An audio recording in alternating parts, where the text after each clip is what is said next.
Assalamualaikum warahmatullahi wabarakatuh. Bagaimana kabarnya hari ini? Semoga semuanya baik-baik saja ya.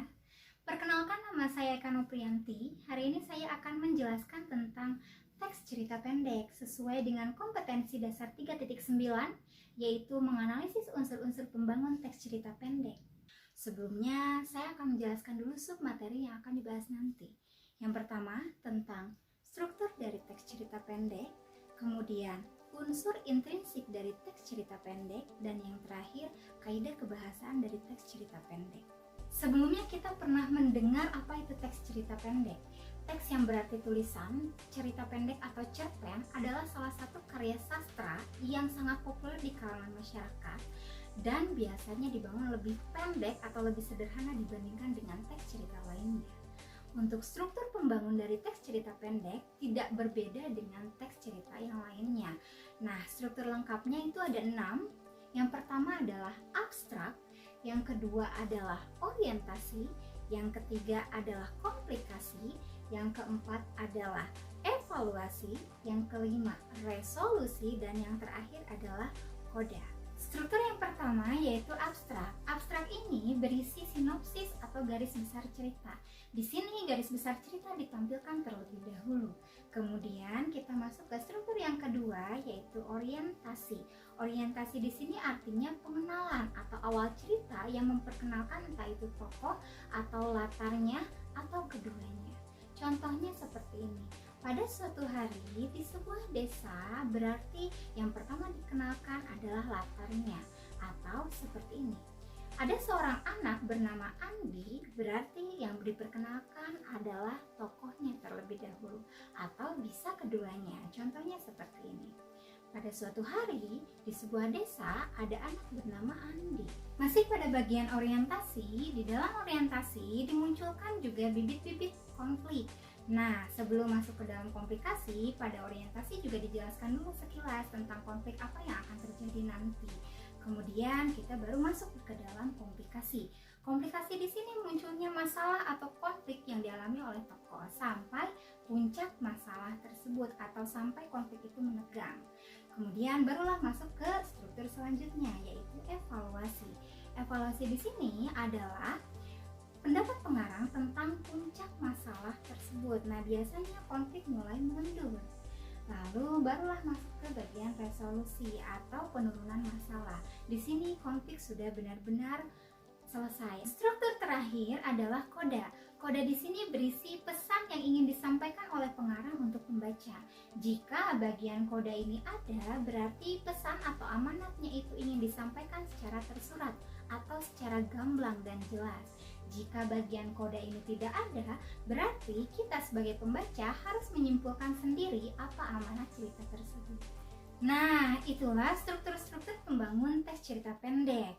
Kemudian saya akan memberikan salah satu contoh teks cerita pendek, lalu kita akan analisis bersama struktur-struktur dari teks tersebut.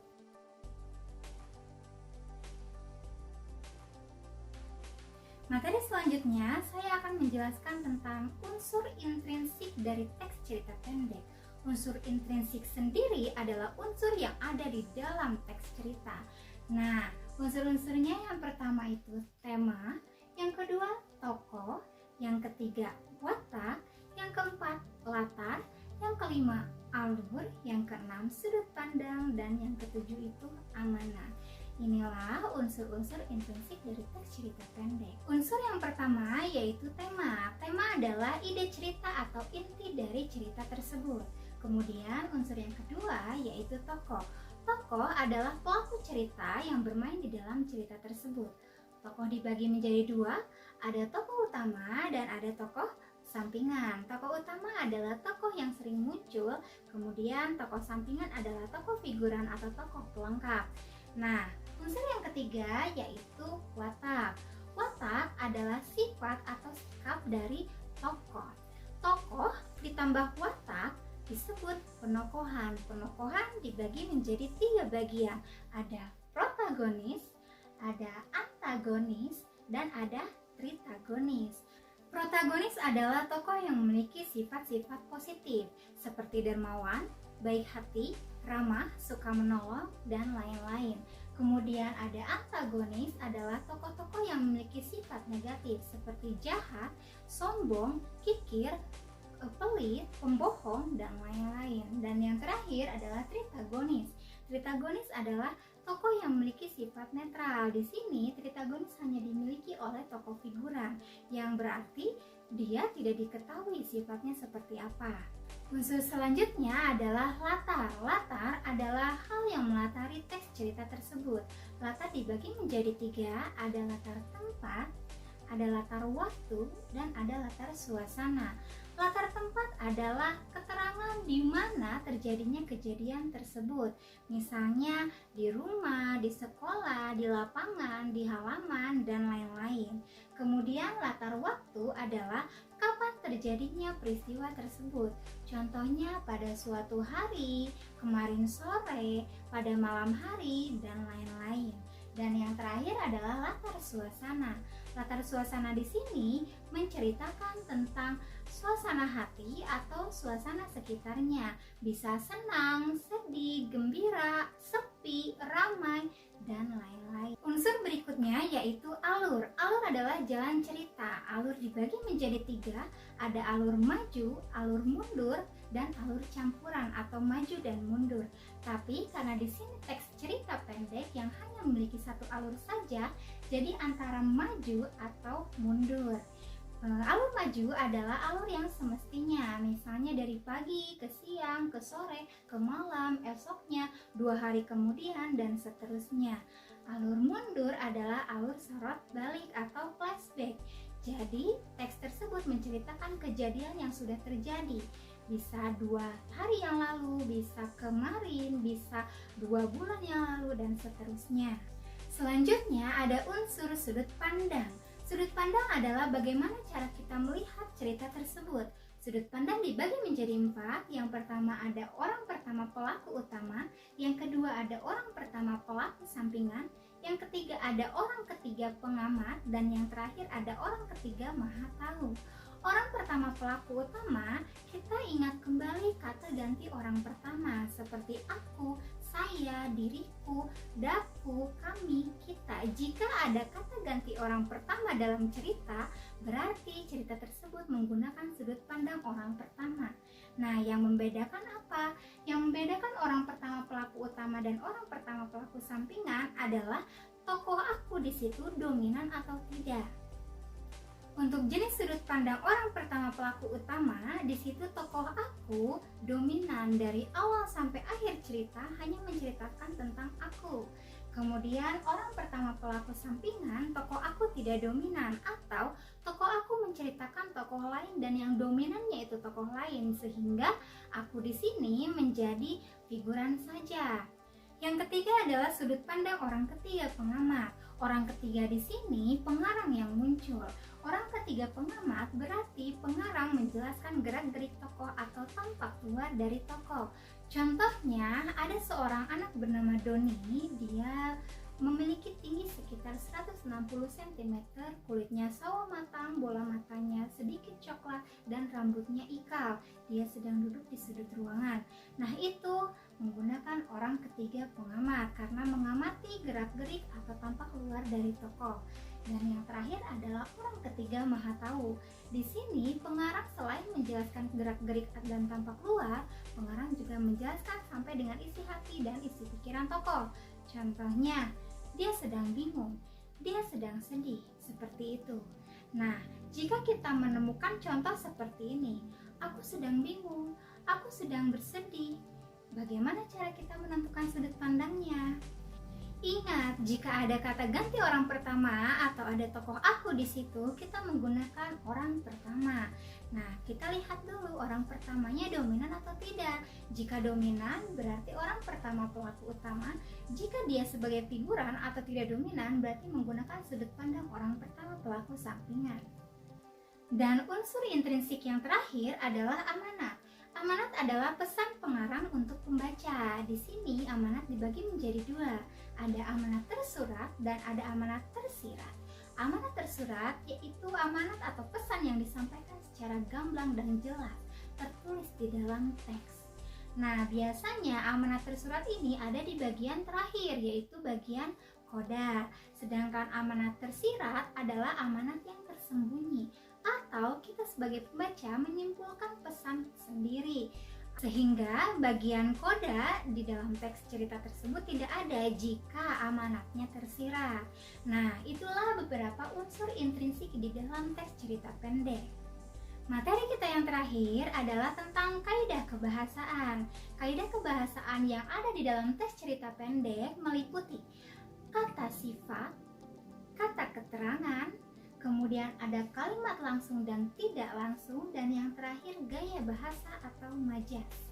Kata sifat adalah kata yang menunjukkan suatu sifat atau keadaan suatu benda. Contohnya baru, lama, tua, muda, rajin, malas, dan seterusnya. Kemudian ada kata keterangan. Kata keterangan adalah kata yang menunjukkan suatu keterangan.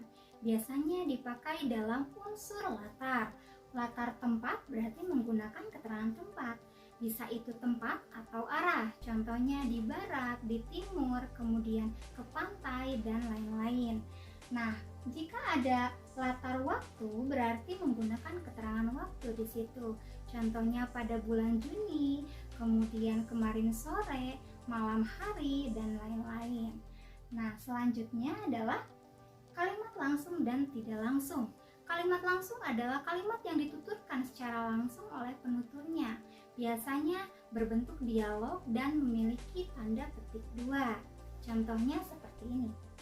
Ibuku berkata, ambilkan secangkir teh, nak. Nah, seperti itu.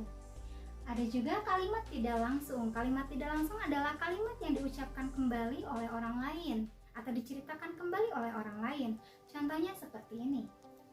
Dia berkata bahwa dia bersungguh-sungguh, seperti itu. Dan yang terakhir, kaidah kebahasaan yang keempat adalah adanya gaya bahasa atau majas. Majas adalah gaya bahasa atau bahasa kias untuk menghidupkan suatu tulisan. Majas dibagi menjadi 4, ada majas perbandingan, ada majas pertentangan, ada majas sindiran, dan ada majas penegasan. Majas perbandingan yang sering muncul di dalam teks cerita adalah asosiasi, metafora, dan personifikasi. Asosiasi artinya majas yang membandingkan dua hal yang dianggap sama walaupun tidak sama. Contohnya, pikiranku kusut seperti benang kusut. Walaupun di situ pikiran dan benang itu hal yang berbeda, tetapi dianggap sama-sama kusut. Nah, yang kedua adalah majas metafora. Majas metafora mengandung ungkapan secara langsung. Contohnya, dia sangat besar kepala atau dia panjang tangan. Ada kata ungkapan di situ. Dan yang ketiga, personifikasi. Personifikasi adalah majas membandingkan benda mati tapi menyerupai benda hidup atau menyerupai tingkah laku manusia. Contohnya, ombak berlarian, kemudian daun melambai, angin berbisik, yang mengungkapkan tingkah laku atau perilaku manusia. Kemudian majas pertentangan. Majas pertentangan yang sering muncul adalah hiperbola dan litotes. Hiperbola adalah majas melebih-lebihkan. Contohnya, tangisannya membelah langit.